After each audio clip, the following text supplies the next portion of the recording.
White হাউসের সামনে বন্দুকবাজের হামলায় গুরুতর আহত হয়েছেন দুই ন্যাশনাল গার্ড। ইতিমধ্যেই হামলাকারীকে গ্রেফতার করেছে মার্কিন বাহিনী।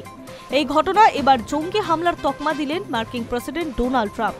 অন্যদিকে ইতিমধ্যেই হামলাকারীর পরিচয় প্রকাশ্যে এসেছে। তার নাম রহমান উল্লাহ লখনওয়াল। তিনি একজন আফগানিস্তানের নাগরিক।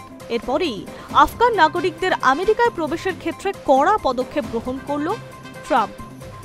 মার্কিন প্রেসিডেন্ট বলেন, অত্যন্ত জঘন্য একটি ঘটনা। এটি কেবল সন্ত্রাস কার্যকলাপই নয়, বরং এটি ছিল মানবতার বিরুদ্ধে অপরাধ। তিনি জানিয়েছেন হামলাকারী আফগানিস্তানের নাগরিক। তার দাবি, আততায়ী বেআইনিভাবে আমেরিকায় প্রবেশ করেছিল। একই সঙ্গে এই ঘটনার জন্য ট্রাম্প পূর্ববর্তী প্রেসিডেন্ট জো বাইডেনের প্রশাসনকেই দাবি করেছেন। তিনি বলেন, 2021 সালে বাইডেনের প্রশাসনে এই আফগান যুবককে এয়ারলিফটে করে দেশে প্রবেশ করানো হয়েছিল। এখন থেকে আমরা আফগানিস্তান থেকে আসা সমস্ত ভিনগ্রহীদের পরীক্ষা করে দেখব। হোয়াইট হাউসের সামনে এই হামলার ঘটনার পরই কড়া পদক্ষেপ গ্রহণ করেছে ট্রাম্প প্রশাসন। আফগান নাগরিকদের অভিবাসনের আবেদনের প্রক্রিয়াকরণ আপাতত বন্ধ করে দিয়েছে তারা।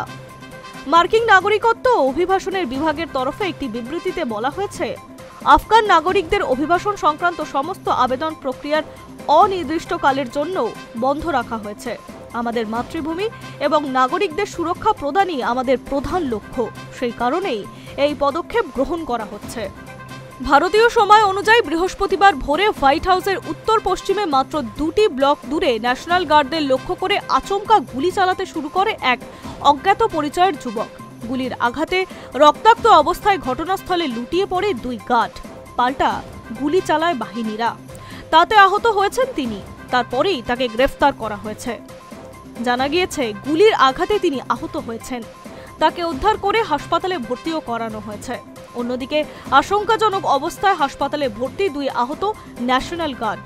এই হামলার কড়া প্রতিক্রিয়া দিয়েছেন ট্রাম্প। নিজের এই কথা তিনি তার সোশ্যাল মিডিয়ায় লিখেছেন, এই নির্মম ঘটনায় আমি স্তম্ভিত এবং মর্মাহত। যে পশু এক ঘটনা ঘটিয়েছে তাকে কড়া মূল্য চোকাতে হবে। এই হামলার জন্য জবাবে ন্যাশনাল গার্ডও পাল্টা গুলি চালিয়েছে। তাতেই গুরুতর আহত হয়েছে পশুটি।